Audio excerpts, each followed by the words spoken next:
Good day, everyone. Are you ready to learn another important lesson in music? I know you already have an idea on notes, but how about the rest? Are you excited to learn another important lesson referring to notes and rest in music? Okay, let's begin. Today we will be studying the value of notes and rest in music. But let us not forget the intended learning outcome about this topic. At the end of this lesson, you are expected to define notes and rest in music, identify the time values and measures of notes and rest. You will learn to read the notes and rest using syllables. Now, are you ready? All right. In music, a note is a symbol of a tone. Every note has time value. The time values of the notes, as their names tell, are mostly expressed in fraction. Again, mostly expressed in fraction. The following are the different symbols for rest with their corresponding time values or sound duration in notes and syllables. If you look at this illustration, these are the kinds of notes. The name of notes: whole note, half note, quarter note, eighth note, and the 16th note. Its equivalent symbols: for the whole note, we have this one, the half note, the quarter note, the 8th note, and the 16th note. These notes also have equivalent rest. Whole note, we have this whole rest. Half note, half rest. Quarter note, quarter rest. 8th note, 8th rest. And 16th note, 16th rest.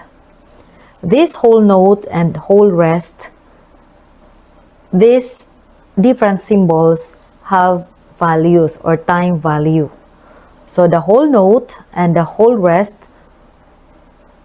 these have the same number of beats.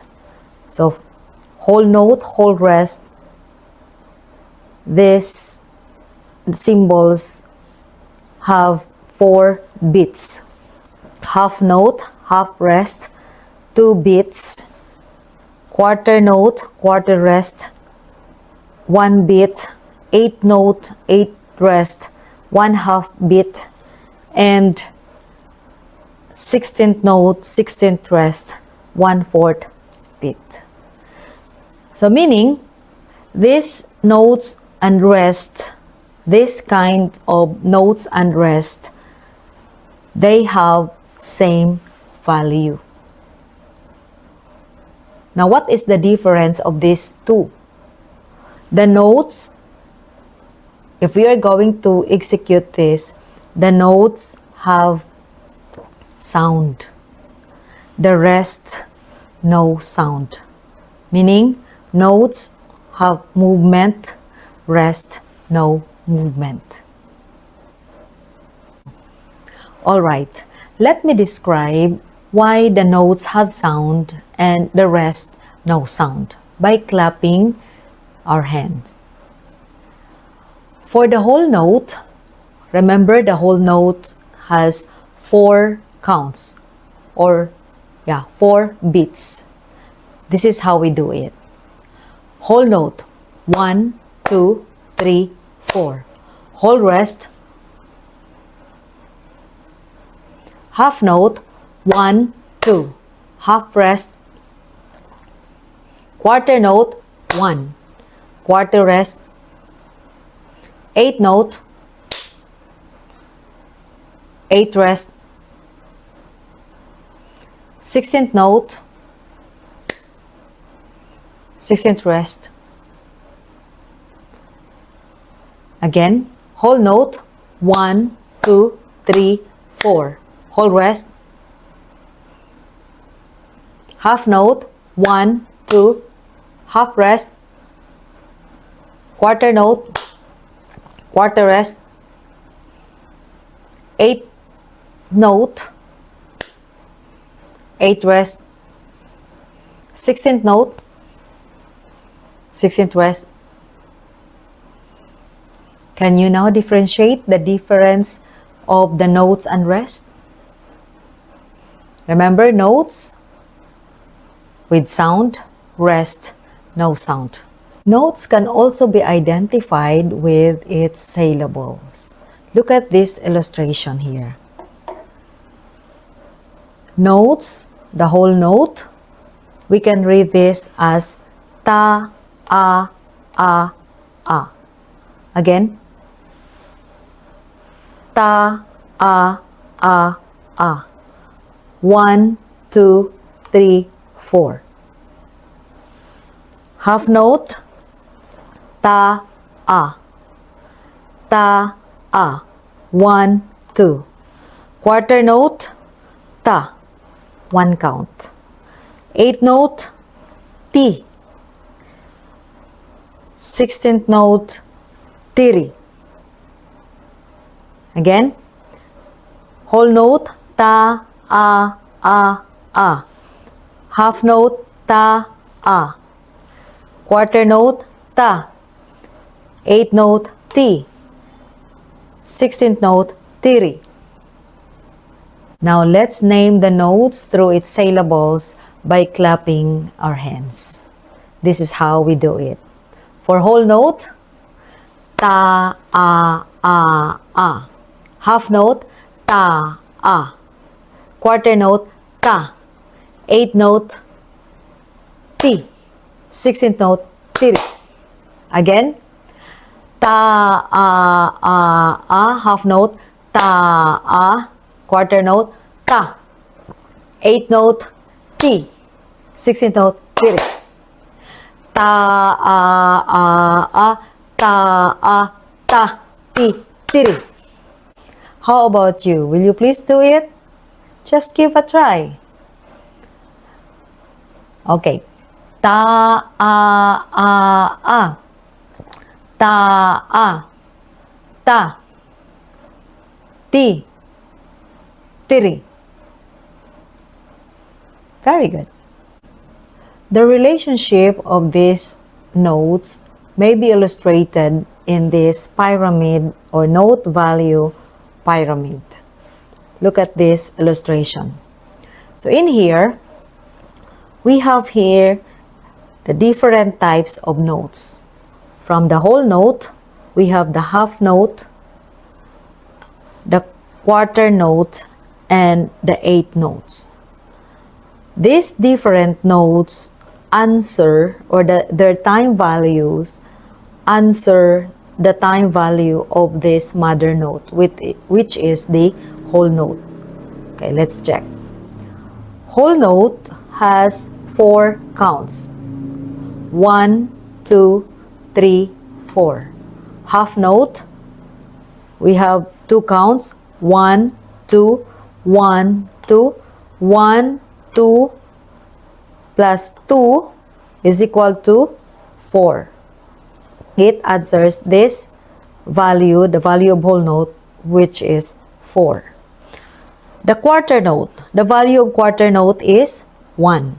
1, 1, 1, 1.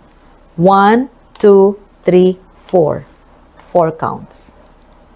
The value of this 8th note is 1/2 count. So if we are going to add this different notes or the notes, the 8th note has 1/2 count. 1/2, 1/2, 1/2 plus 1/2 is equal to 1. This answer the value of quarter note, which is 1. 1/2 plus 1/2, 1. 1/2 plus 1/2 is 1. And 1/2 plus 1/2, 1. So if you are going to count this, 1, 2, 3, 4. Still, it has 4 counts. So always remember that this pyramid, this different type of notes or the sub-notes always answer, or their time values always answer this whole note, which is the mother note. Can you now understand the meaning of these different notes through this illustration? All right, let's have a review. Can you still remember reading the notes by its syllables? Let's have a try. For whole note, ta, a. Half note, ta, a. Quarter note, ta. Eighth note, ti. 16th note, tiri. Again, ta, a, ta, ta, ti, tiri. Very good. How about you? Can you do it? Can you do it alone? Try. Let's start. Ta, a, ta, ta, ti, tiri. Very good. By looking at the preceding illustrations, can you tell me now how many 8 notes make a half note? What's the answer? What's the correct answer? It's 4. Very good. How many 16th notes make a quarter note? What's the answer? It's 4. Very good. So meaning, you are now ready to check your knowledge about these notes and rest. Let's try. If you are really good and understand our lesson today, can you answer this different notes and rest here? What's the time value? What's the time value? For example, this number 1 here. What's the correct answer? Let's try. The time value of this whole note is 4, 5, 6, 7, 8, 9, 10, 11. What's the time value? 1/2. So 11 and 1/2. The correct answer is 11 and 1/2. Again, 4, 5, 6, 7, 8, 9, 10, 11, and 1/2. Number 2. What's the time value? 1, 2, 3, 4, 5, 6, 7, 8, 9. The correct answer is 9 counts. Another. For number 3. What's the time value of this half note? 2, 3, 4, rest. What's the time value? 5, 6, 7, 8, 9, 10, 11, 12. Again, 2, 3, 4, 5, 6, 7, 8, 9, 10, 11, 12. The correct answer is 12.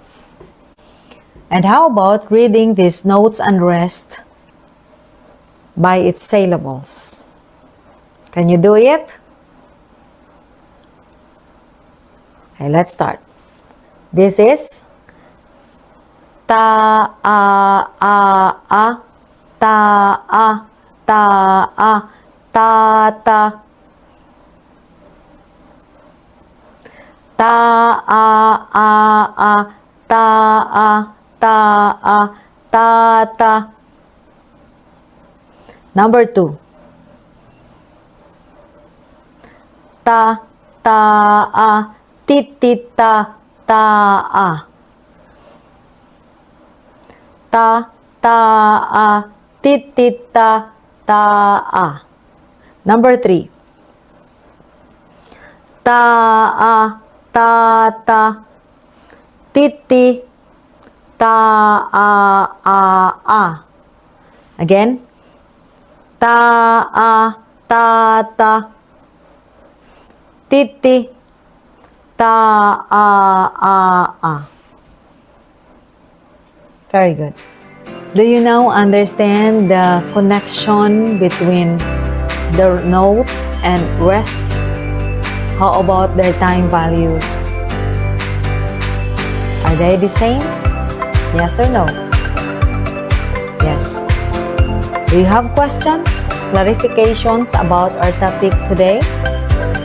If you have questions, feel free to ask that in our comments below. Thank you for sharing your time with me in our discussion. This is Teacher Pressy saying, see you in the next episode. See you in our next lesson. Bye-bye for now.